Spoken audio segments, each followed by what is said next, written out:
Good evening, everyone. My name is Jose Rios Lua. I'm the Director of Family Empowerment and Communications for the Division of Specialized Instruction and Student Support, and I will serve as your host tonight for this Beyond Access session. Tonight, all participants will be able to listen to this meeting via computer audio or by phone. You will also have an opportunity to ask questions using the Q&A function in Zoom. We will also check with our interpreters to see if there are any questions in the language lines. Now that I've gotten some of the housekeeping pieces done with, I want to hand it over to Christina Foti, our Deputy Chief Academic Officer, for some opening remarks. Good evening, Christina. Thank you, Jose, and good evening, everyone. Thank you for joining our first Beyond Access session of 2021. Since the launch of this initiative in June, our goal for this series has always been to bring content to our families that will help expand your toolkit at home. I want to thank my team, Jose Rios, John Hammer, Kim Ramones, Josh Morgenstern, and Holly Bowers for always staying true to that mission. And in support of this mission, I'm really excited to share that after many months of work, we are expanding the Beyond Access series.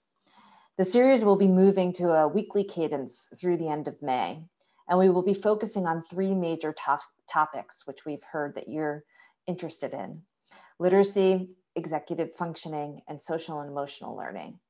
To do this, we've partnered with content experts that we would typically engage to provide professional development to teachers and other school staff to provide similar content to families. To us, this practice gives Beyond Access additional meaning as we are bringing the content experts to each of you. As you have all heard at the beginning of tonight's session, we have also had the ability to provide live interpretation to reach a broader audience. At the end of this session, you will receive a link to a survey. We ask that you please take some time to fill that survey out, as it will help inform our future sessions. And with no further ado, I'd like to introduce tonight's content expert, Lavinia Mancuso. Lavinia serves as the Executive Director of Everyone Reading, was previously the Director of Education and Community Relations at the Read Alliance, and before that, the Director of Professional and Community Development at the Museum of the City of New York. Lavinia has spent 35 years as a teacher trainer, and a school principal in New York City, in a New York City public school in East Harlem. There, she learned a second language and developed a fierce admiration for her students, their parents, and the bilingual teachers who work so hard to ensure their success. We are so delighted that she is able to share her expertise with each of you this evening. And so with no further introduction needed, Lavinia, it's my honor and pleasure to hand it over to you.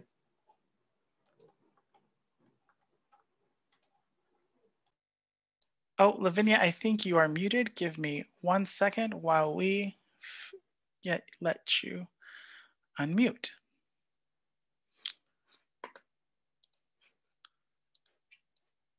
All right, Lavinia, you should be able to unmute yourself now.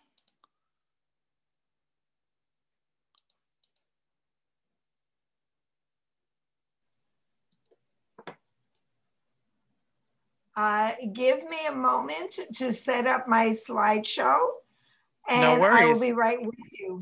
That sounds great. While I am doing what? No, that sounds great because I can hear your voice, so that's okay. Okay, so I'm going to do the slideshow, but as I'm figuring this out, there we are. I want to thank parents for coming. I was a principal and I was a teacher and I have retired, but I'm also a parent. And so although I had a nice salary and now I have a pension for my professional work, I thank you for coming because parenting is free. No pay, no pension. You just do it out of love. So I just want to ask if everyone can see my PowerPoint. Yes, we can see your PowerPoint. Excellent. So here we go. I just want to tell you that everything I'm telling you is based on research, but research just confirms common sense. And parents have a lot of common sense. And the best thing to do is say, what does common sense tell me to do? So here we go. The most important things you can do for your children, you can give to your children, are free. Free play. Let them run around. Let them play with their brothers and sisters. Let them play with their friends. When they play, they develop social skills. They develop language skills. They learn to compromise. They learn to lead. They learn to follow. They learn to make up rules, and they have fun. The next thing that is absolutely free and you can do whenever you can, at any moment, you can have conversation. And in the field, in education, we call conversation oral language development. So I'll be using that term, but when I say oral language, think about conversation. Now, I want to tell everyone that the most important thing about having a conversation is having it in the language that you speak best. Have it in your home language. All the research indicates that when you have conversation in a strong language, that language will not only grow and become richer and richer, it will also transfer very nicely into English at a very high level with good instruction.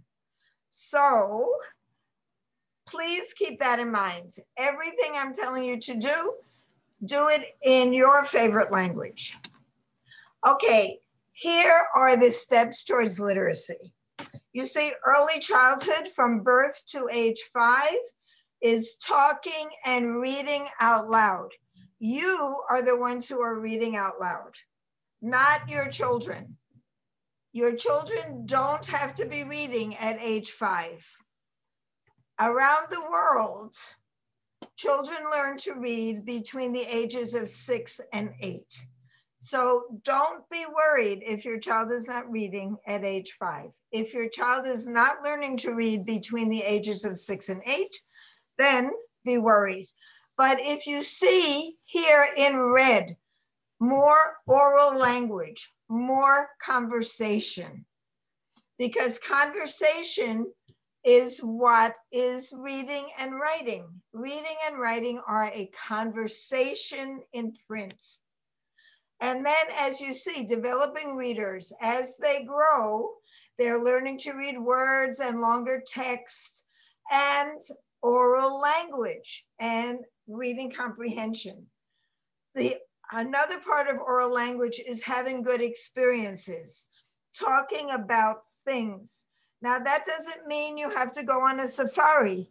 A trip to the supermarket can have you talk about all kinds of different foods. Cooking is measurement and all kinds of chemistry. Every time you have a good experience, talk about it.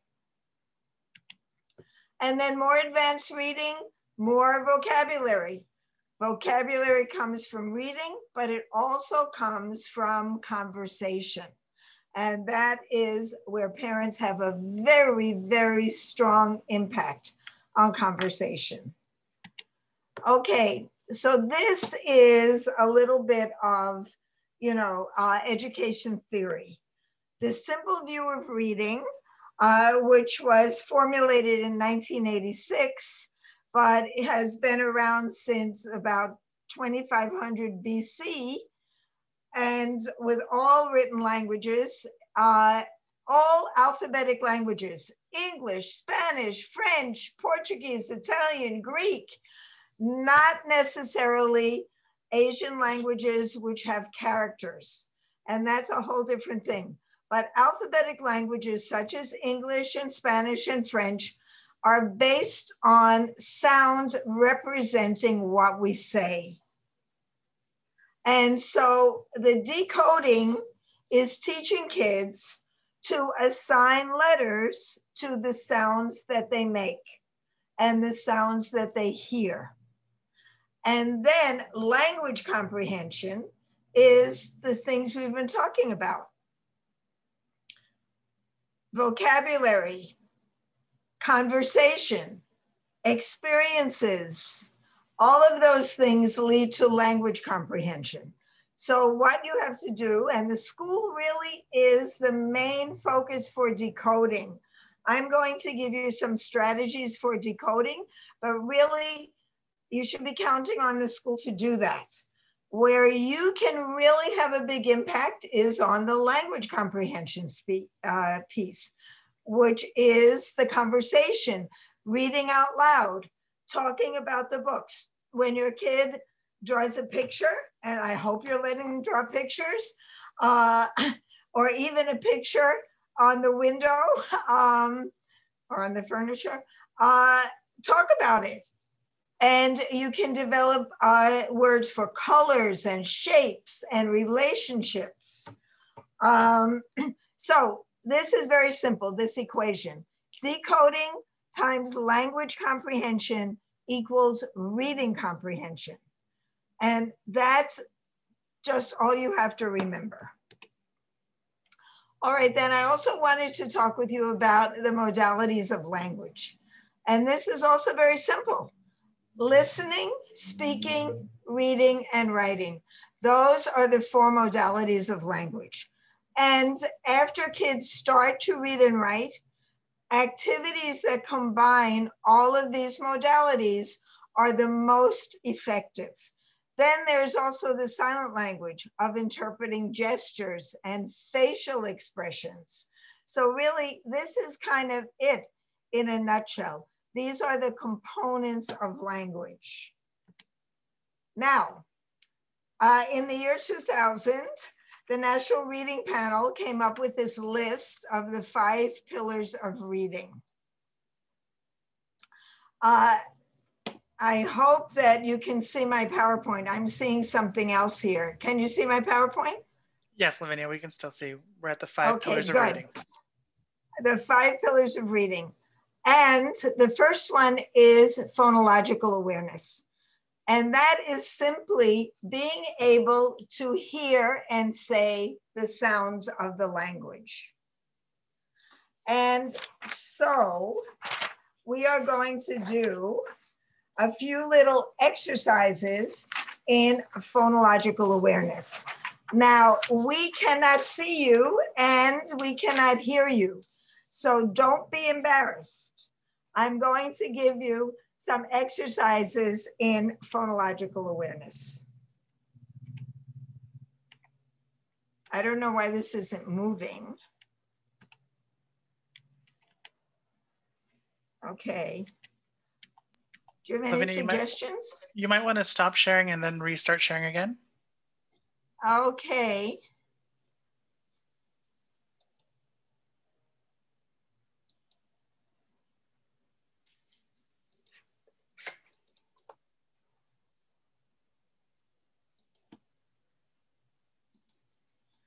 Okay, there we go. Okay, so we have blending.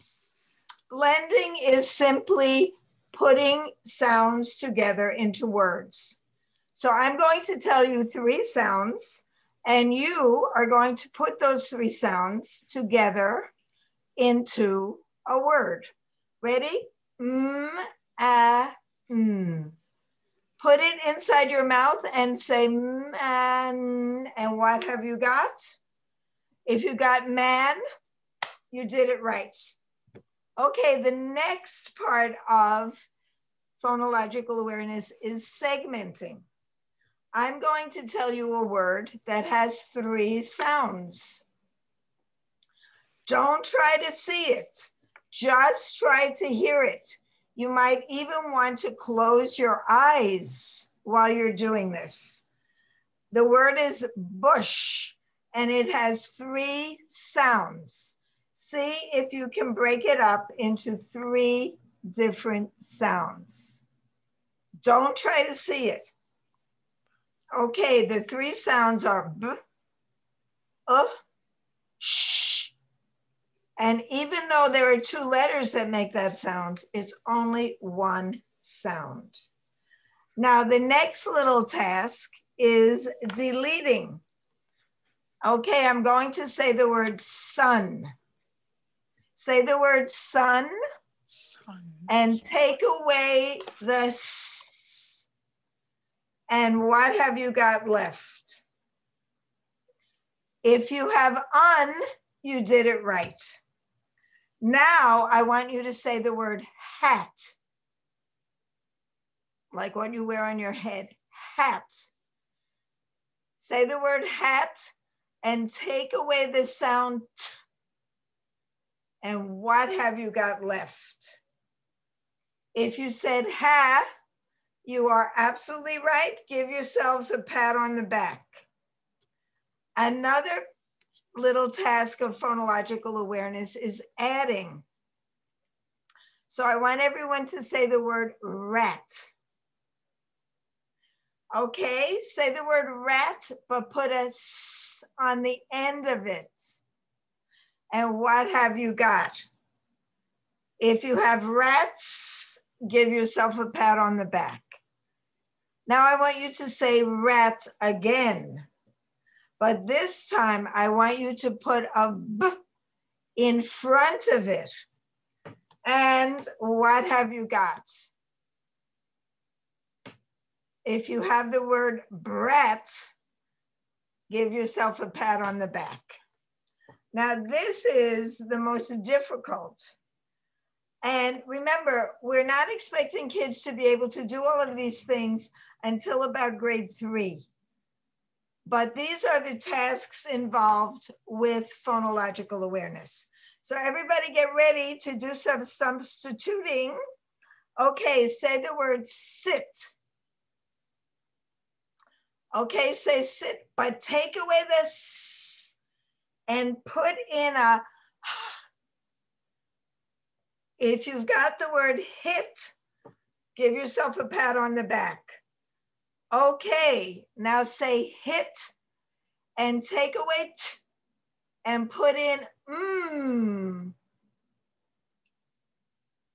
What have you got? If you've got the word him, give yourself a pat on the back.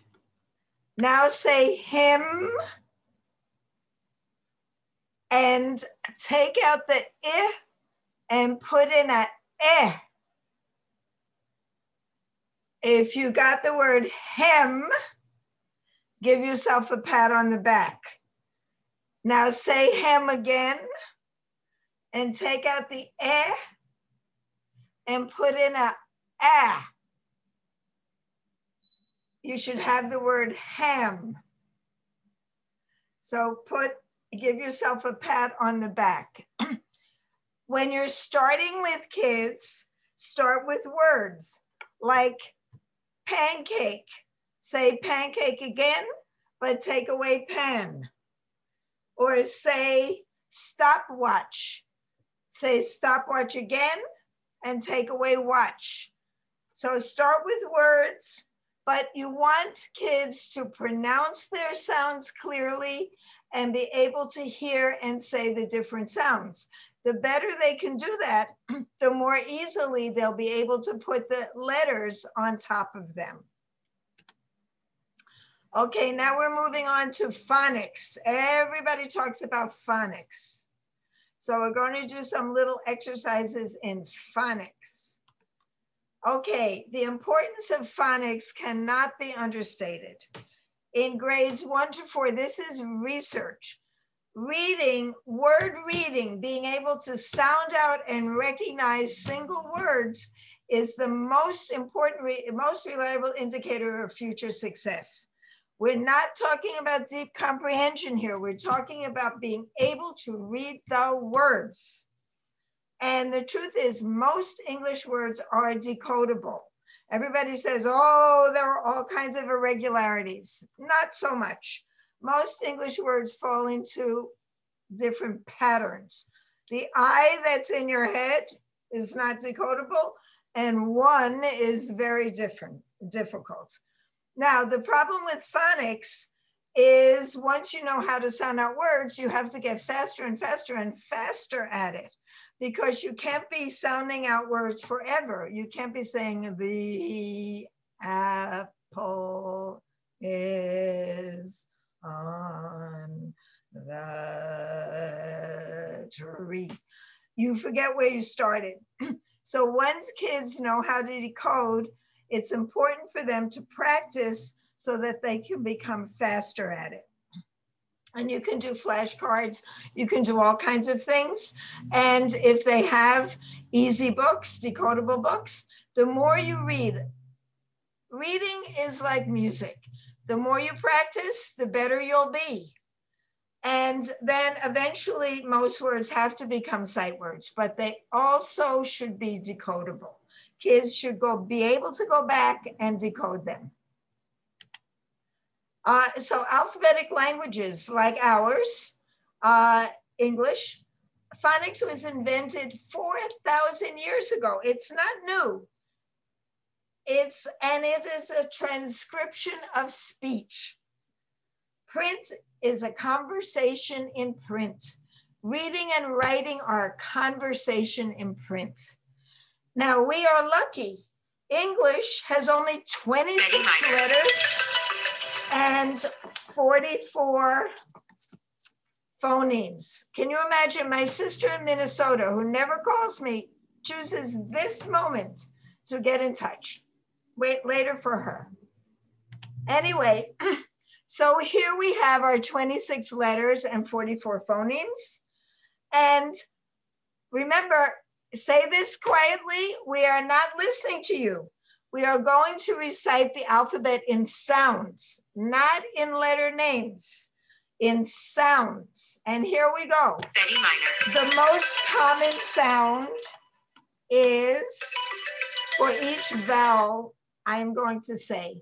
So, A, B, K, D, E, F, G, H, I, J, K, L, M, N, A, P, Q, R, S, A, V, W, X, Y, Z. Remember, I did not say ba. Ba is a word. Ba is a syllable. B is an insect.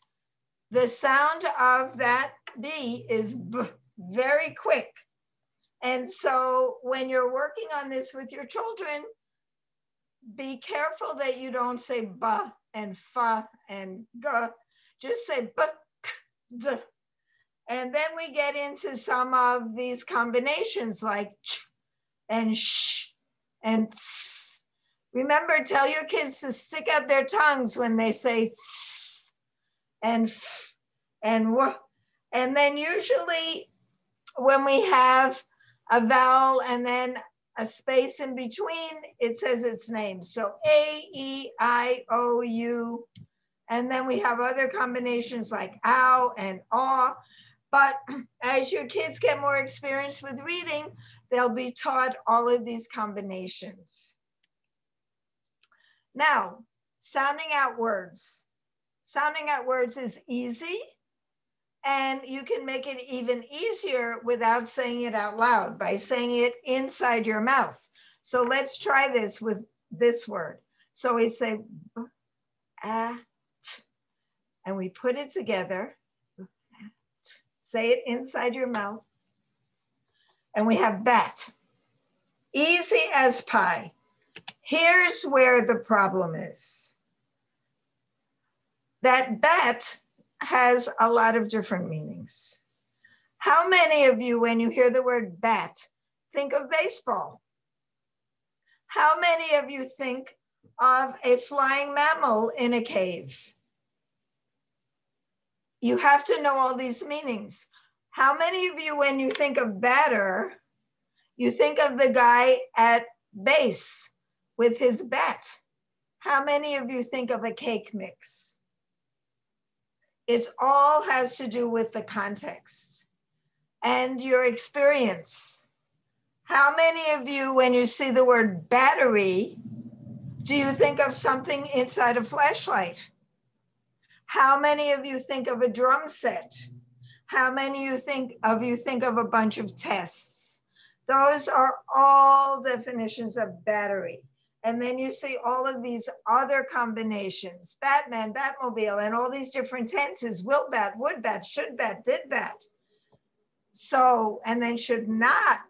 So all of these things are things that you can work on with your children in any language that you want. And there are not exact translations because in different languages, the word bat has two different things. Okay, now look at these sentences. This is what makes English difficult. All of these words are decodable, but there are tricks everywhere. So let's read the first sentence together. The bandage was wound around the wound. Two words that are spelled exactly the same, but have different pronunciations and have totally different meanings. And this is where you can help with experience and conversation. Let's look at the next one. The soldier decided to desert his dessert in the desert. Think about that.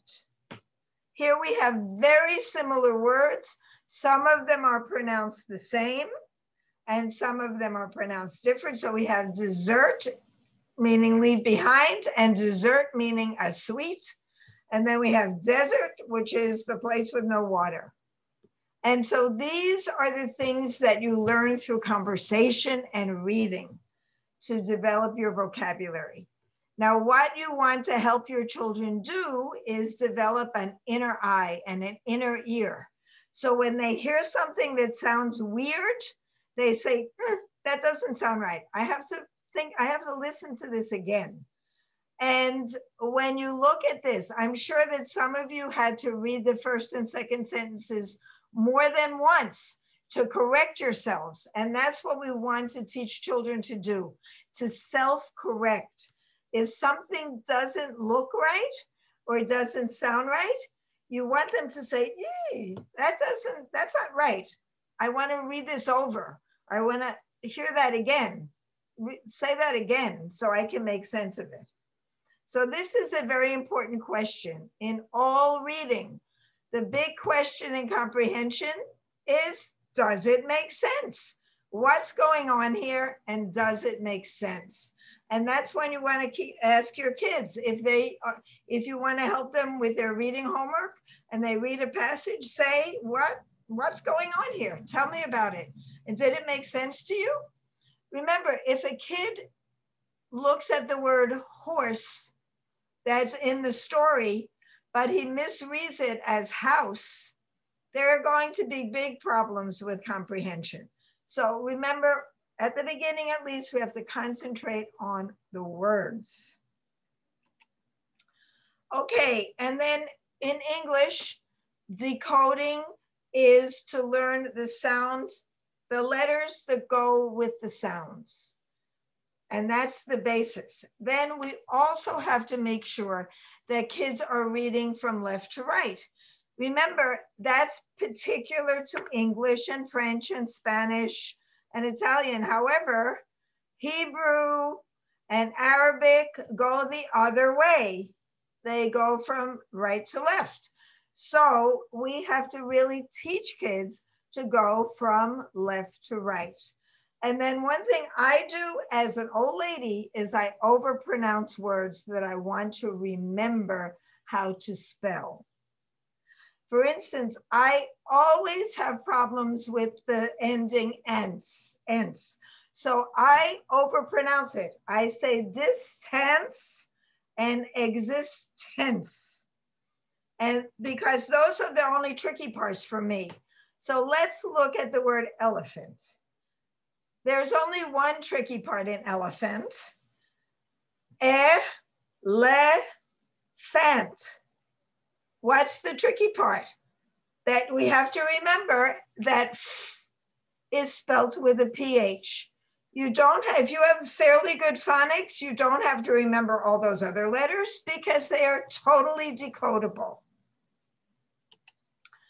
And then this is what I believe, that there are many distractions. And the sooner you can get your kids away from the letter names like A, B, C, D and focus on the sounds, the better decoders they will be. And I would really like to get rid of those clue pictures and clue words and all of those sayings like a, apple, a. I mean, I have seen kids that cannot decode because when they see that letter, they have to say a, apple, a. Now you cannot decode the word bat if you say a, apple, a. So to streamline things, push your kids to just knowing the sounds. And then don't talk about things. Don't talk about digraphs. Don't talk about diphthongs. Don't talk about schwas, even if you know about them.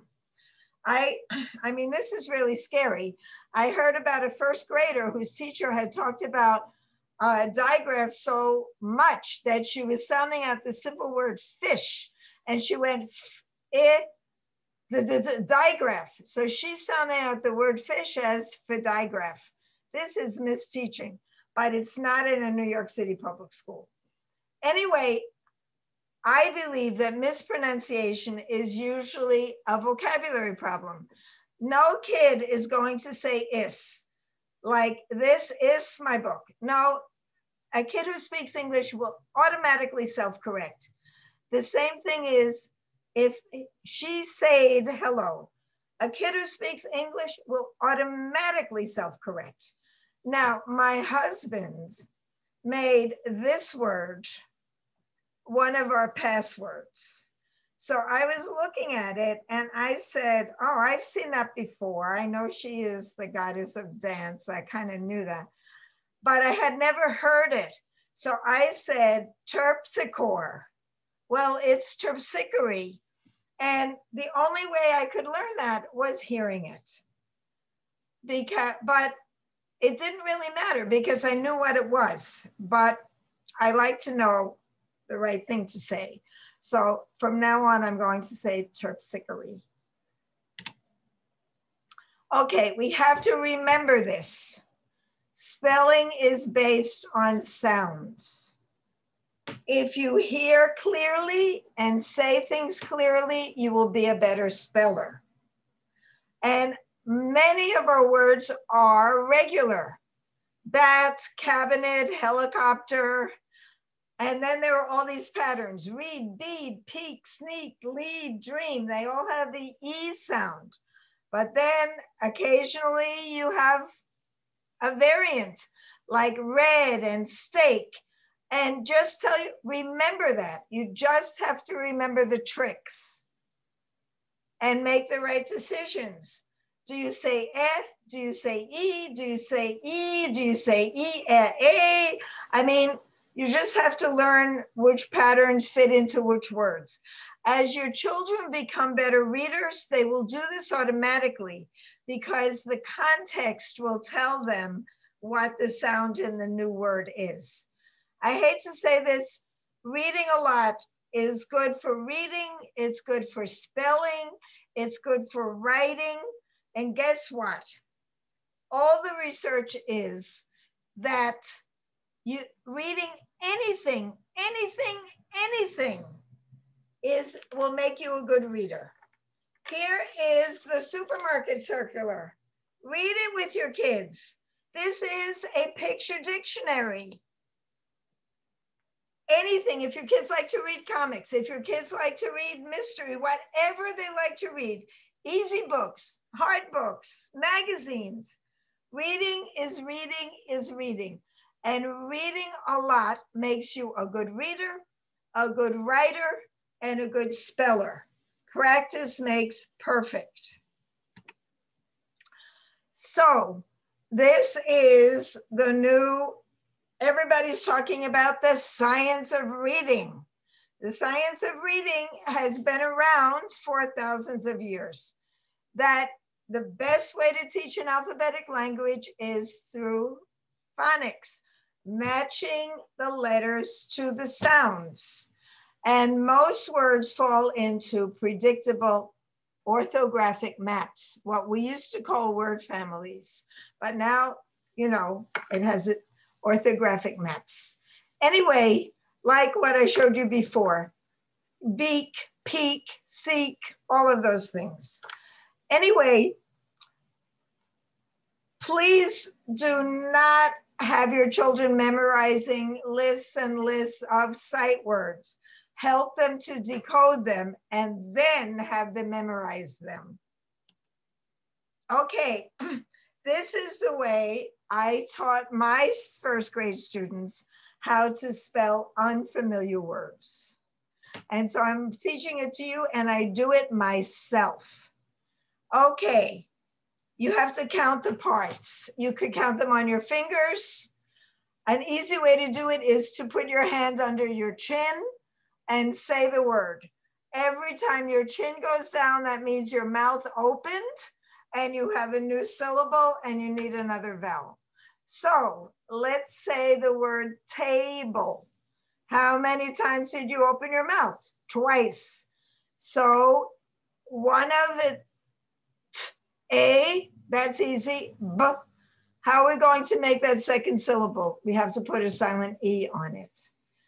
And you spell each syllable going from left to right.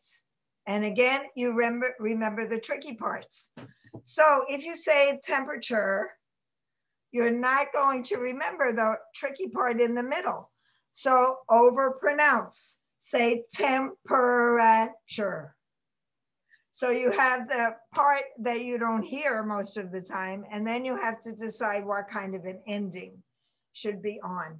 But you certainly don't have to remember temp because that is totally decodable. Now here's a little trick for those ers. Oh, what do we do about ers? Here are all the ers, and they're in order of how common they are. So most of the time, the you hear will be er. Sometimes it's ir, and very seldom it's ear. So these are tricks that you could keep in mind, share with your children when they get to it. Don't start teaching them these things now. You have to wait until your children are ready for this. And dictation. Now, I'm a big fan of dictation because it incorporates the 4 modalities of language. And it also, when the teacher is on Zoom or in person, it teaches kids to look at the teacher's mouth. So if you want to practice with your child, take one of those words and dictate the word. I would dictate it 3 times.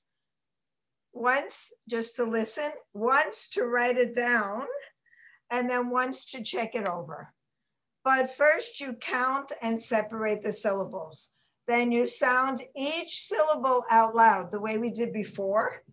And then you check and correct. I would do it yourself as they're doing it and then match up.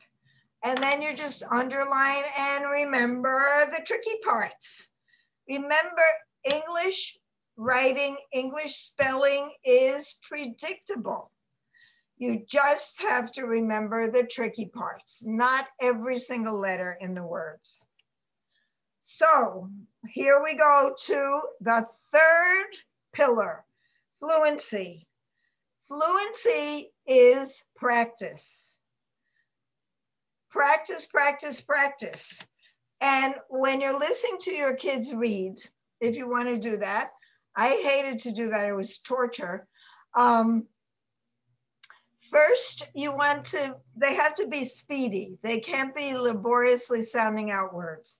Then they have to be accurate. They can't be making up words. And then you know that they have arrived at reading when they read out loud, it sounds as if they were speaking. It's called prosody, but it's just being able to read as if you were speaking. Now, how do you get to fluency? Get your kids to read a lot. Get your kids to read the supermarket circular. Get your kids to read the signs in the store windows, the street signs. Anything, anything, anything. And here's a trick that someone told me too late in life.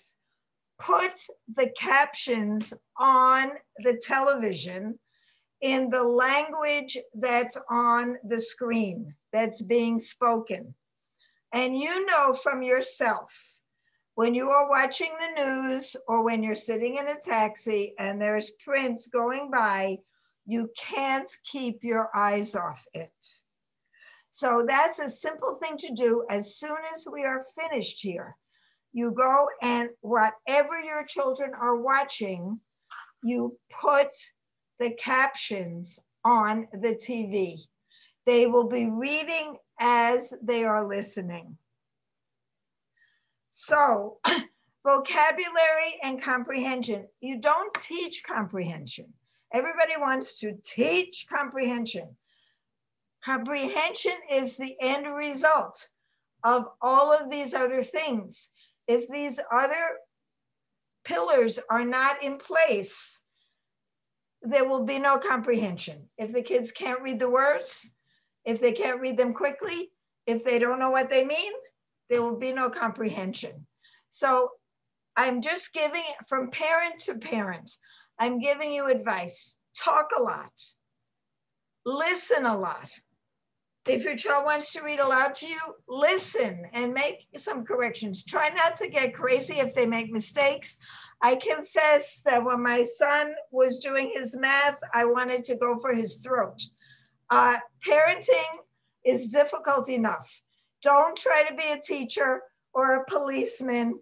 Be a parent, but keep talking, keep listening, and then you'll have a kid who has good vocabulary, good experiences, and eventually, with good instruction, your child will be a very good reader. So here are the essentials. If you have little children, make sure they hold their pencil like this. I don't know whether you can see me. 2 fingers with 1 finger on top. If you hold a pencil like this, you will not be able to write fast. You have to also be sure that your kids are going from left to right. That is so important. And then also letter formation. You want kids to make a B, down, up to the middle, and a circle. Can you see that? Lavinia, can you shift it a little bit over to the right so that we can see? Okay. Maybe and you can get a handwriting book. I'm going to do this bigger, and I will show you how to do it here. You go down, up to the middle, and around. B. Down, up to the middle, and around. The D, you start with the circle, around, up, and down. Now, the reason to do that is if you start with the line and ask your kids to make a decision, it's very hard. But if you start with the line and with a B, and you start with the circle with a D, there will be no mistakes. It's like in tennis, a backhand and a forehand. They're not similar in any way. And then you must make sure that your kids leave spaces between words. A finger space will do at an early level. Also, start talking to them about capitalization. You start sentences with a capital, you start names with a capital. That's a convention of English, and it's not the same in every language. And ending with a period. Also, punctuation is breathing. When you take a long breath, you stick in a period. When you take a short breath, you put in a comma. And when kids start talking and writing more, they'll do that automatically. One of the things that you want kids to do, whatever they write, they should read out loud. My friend who's a journalist and an editor says that all the time. Your first edit is reading it out loud. And I used to see this with my students. If they read it out loud, they would fill in the missing words. They would get rid of all those extra ands. They would put in the periods. They would put in the commas because they knew they could hear it when they read it out loud. And another thing that I think is very important for older students to get them keyboarding. Ask the school to teach them to type or get a typing program on the computer. Typing, accurate typing is a very, very essential skill. And a lot of our kids are just using their thumbs, and you can't write an essay only with your thumbs. So I think I'm done. These are words to live by. My Spanish grammar teacher said, listen, I have to teach you all these rules, and you have to learn them for this class and for the test. But the minute you walk out of here, you just practice. No hay que complicar la felicidad. There is no need to complicate happiness. And I hope that I have made this so simple that you don't feel the need to complicate your happiness or the happiness of your children. So I am going to flash a few references, but you can put your questions in the Q&A, and Jose will convey them to me. So these are some references for phonological awareness, for phonics, and then just family resources. I think you'll be getting the PowerPoint. So that's all. So Jose, do you have any questions for me? So we don't have anything in the Q&A yet, but I let folks, we'll give folks a minute to type in. And I want to just say that as I was listening, Lavinia, there was a lot of things that just resonated with me as someone who learned to read and write English later in childhood.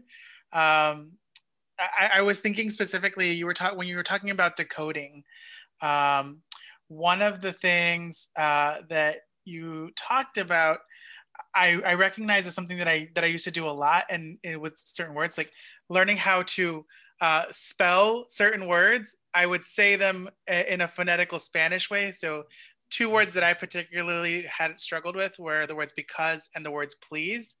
So I vividly remember in 8th grade, as I was writing out because, going BKUC, or please going please. And that I was like, that is interesting to know that that's what it was. It was decoding. And you made it work for you. You developed your own trick. And we have to encourage kids to do that. Also, if you're coming from Spanish or French or Italian, most of the alphabetic languages have a lot of overlap. Like you didn't have to learn the sound of B, the sound of F, the sound of P, because you brought that from Spanish. And so we really should also encourage kids to bring the parts of the alphabet that exist in their own languages, and also the words that exist in their own languages. For instance, half of English is from Latin.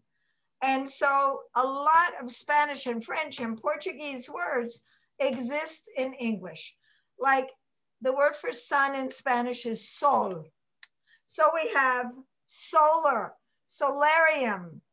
I can't think of other words, but those roots are in the Latinate languages. And so we have to encourage kids to bring their whole suitcase full of language and try it out in English. So we're getting some questions coming in. One of the questions that is, do you think children who do not speak English as their first language can hear mistakes when they read their writing aloud? By the time they're writing in English, they will be able to hear their mistakes. Remember, and I must say, everybody says that writing is harder than reading. I don't think so, because when you're writing with your language. When you're reading somebody else's language. So I can write up a blue streak in Spanish because they're my words. When I'm reading Neruda's poetry, I have to grapple with Neruda's words, and that is no joke. Yeah, I love that because it reminds me, going back to my memories, it reminds me of reading Harry Potter. And I remember that the name Hermione, I knew how to spell Hermione, but I would pronounce it, because I've never heard anyone say that name, I would pronounce it Hermione. So if I'm reading out loud, I'll say Hermione, and I don't know that that's not Hermione, but I know how to spell it. So it's Yes. really good to hear that. And sometimes you don't have to know how to. I mean, how many of us really know how to pronounce all those Russian names in those Russian novels, War and Peace, and no, all those Russian names in the stuff we had to read, we just said Miss S, Miss R, and unless you have to read aloud, you don't have to know how Hermione is pronounced. Even I, as an English speaker, had to learn that, because I didn't have any friends named Hermione. So I had to learn that as a new English word. So we have another question in here. Is we speak 3 different languages at home, but we've been feeling pressured from our kindergarten teacher to promote English reading. Should we stick to our home language or switch to English? We don't want him to have to catch up in 1st grade. If your English is strong, use that. But if you should teach the stronger language. And frankly, there's a whole body of research that people who are bilingual have many, many advantages beyond just being able to speak 2 languages. They have cognitive flexibility. There's all kinds of research in Quebec because they encourage bilingualism, and they've done a lot of research on it. So you pick your battles. And you get your kid to converse in whatever language is best for you. Another question we have in here is, great and interesting presentation. What tips, techniques, or resources would you share for correct pencil grip? All right, I just showed you. This is it. 2 fingers on the pencil close to the point and 1 finger on top. That's it. And then you can do anything you want. Unfortunately, a lot of kids have been asked to do serious writing before they're ready to do it, and they hold a pencil like this, or like, I don't know. But the correct pencil grip is 2 fingers and 1 on top. And that will give you fluent penmanship. And the younger the kid is, the easier it is to correct. Unfortunately, practice makes perfect in bad ways as well. Lavinia, all the other comments that I'm saying are just very much comments of appreciation. One of them is, I'm teaching my daughter to read, and I was wondering how to help her. You made my day. I'm very happy and blessed. So thank you so much, Lavinia, for coming on tonight to the Beyond Access series and sharing and getting our parents some useful tools to take home with them around literacy. So I thank you for having me. I'll be back in a month. And as my mother-in-law from North Carolina, who made every vowel into 4 syllables, she used to call her son Chip for Chip. She used to always say, y'all come back now. And that's what I'm saying to you. So y'all come back now next month. Bye. All right, everybody. Thank you, everyone, for joining. Thank you, everybody, for bearing with us as we shift from one software to another software. We're looking forward to bringing you more information around the expansion of Beyond Access. We're going to be meeting again next week. As participants in this session, you will all get a link to the upcoming session for next week.